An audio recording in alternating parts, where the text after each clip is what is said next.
Welcome to CNU News, your source for video news on campus. I'm Victoria Shirley. And I'm Justin Downs. Thanks for joining us today. In this week's episode, we'll bring you the latest information about what the CNU police can and cannot do for you. Ever wonder what the local community thinks about CNU students? We've got the answers. And find out how some students deal with living in dangerous off-campus situations. Be sure to stick around, Because we've got it all right here on CNU News.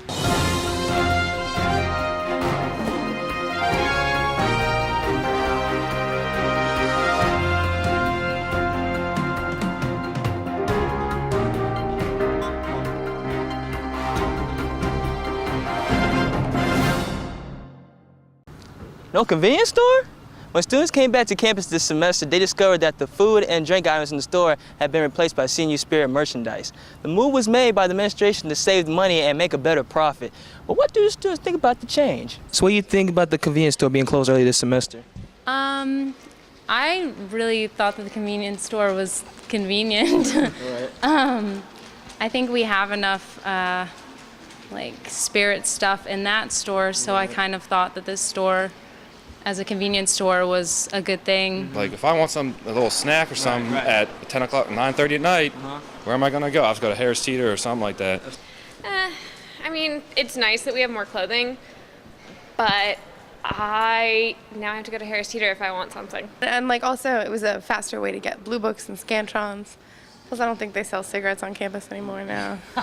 Yeah. It's not, if it's filled with the merchandise, it's more like a bookstore than a convenience store. And now they're making the bookstore, I guess, for prospective students. It's the David Student Union, not the David Prospective Student Union.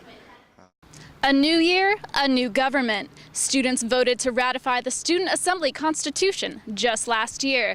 The new assembly was meant to make some much-needed changes. But have they? CNU News reporter Sarah Hayes investigates. Thanks, Victoria. I'm Sarah Hayes, and I'm standing in front of the Student Assembly office in the David Student Union. Not sure what it is? Well, that's because it's brand new. In the spring of 2009, when the SGA dissolved, students were left without a voice on campus. I caught up with a few of the people who played a part in bringing that voice back.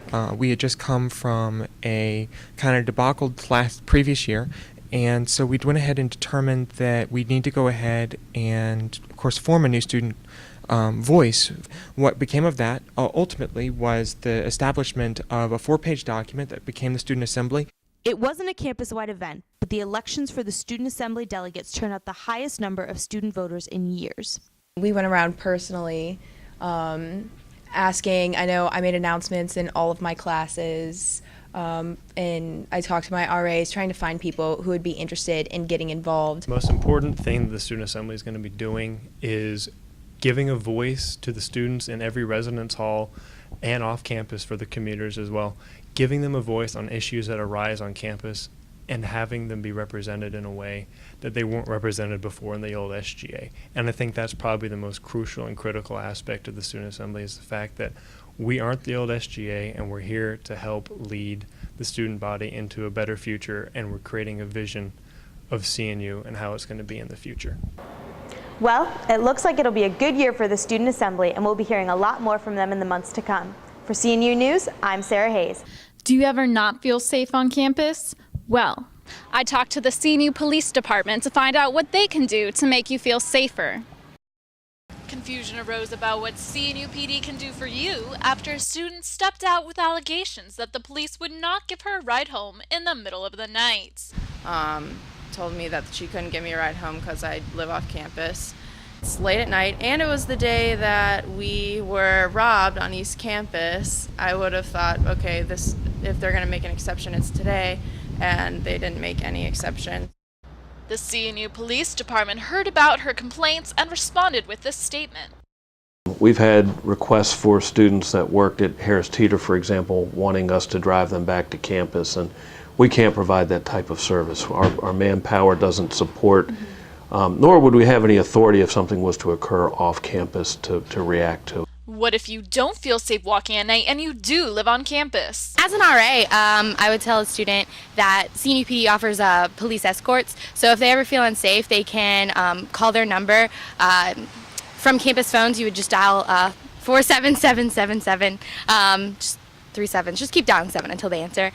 Or you can hit a call box anywhere located on campus, and they should be there in less than a minute, and they can walk you to anywhere else on campus, to your car if it's dark, to feel safe. The presence of the police and the call boxes offer assurance to students. Like you can see right there, there's blue boxes everywhere. Those are definitely helpful, and it's nice to know that that's there. And Even though the CNU PD offers this service, some students have not had good experiences with it. I had talked to another student about how she wanted a ride home to East Campus, and they were kind of not as accommodating as she wished they would have been. They told her to wait outside the library. It might take a while. They need to come up with something so that students that live on campus and off campus, as close as I live, have a safe way of getting home at night. For more information about what the police can do for you, check out their website at police.cnu.edu. For CNU News, I'm Victoria Shirley. It's great that the students have police presence on campus, but what about the students who can only afford to live off campus and in sometimes dangerous situations? CNU News reporter Sarah Eppers looks into this issue. Thanks, Justin. Students who have $4,200 a semester are fortunate enough to live here in the apartments where security is pretty tight. But for those students who can't afford these luxurious accommodations, security is an issue. When we first moved in, things went missing. We didn't really feel safe at all. There's no light. We bought new locks for the doors and windows.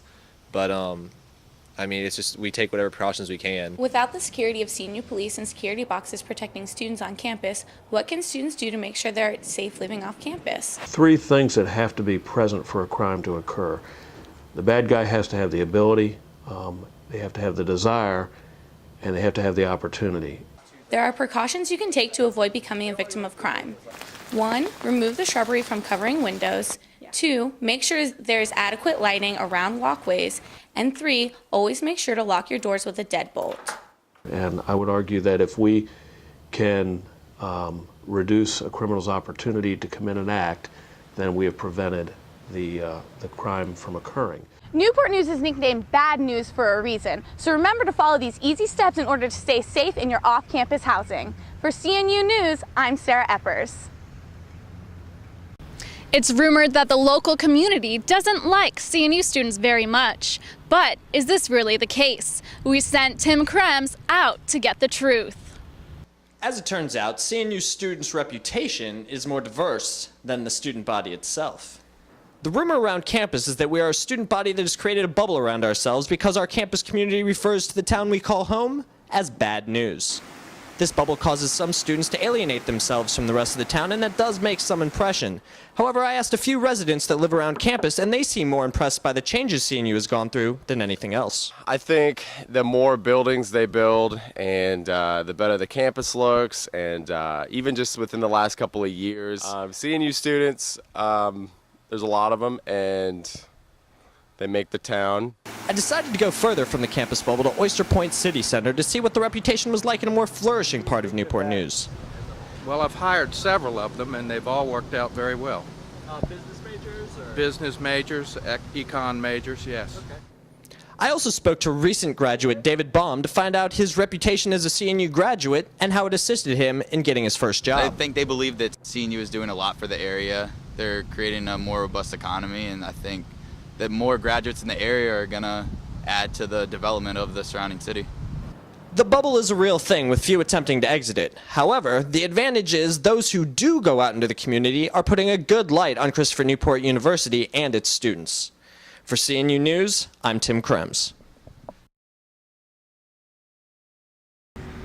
That's all we have for you today for CNU News. I'm Justin Dems. Thanks for tuning in. And I'm Victoria Shirley. Make sure to stay up to date with what's going on campus through cnutv.org and thecaptainslog.org. We have new online episodes and a fresh newspaper every Wednesday just for you. See you next time.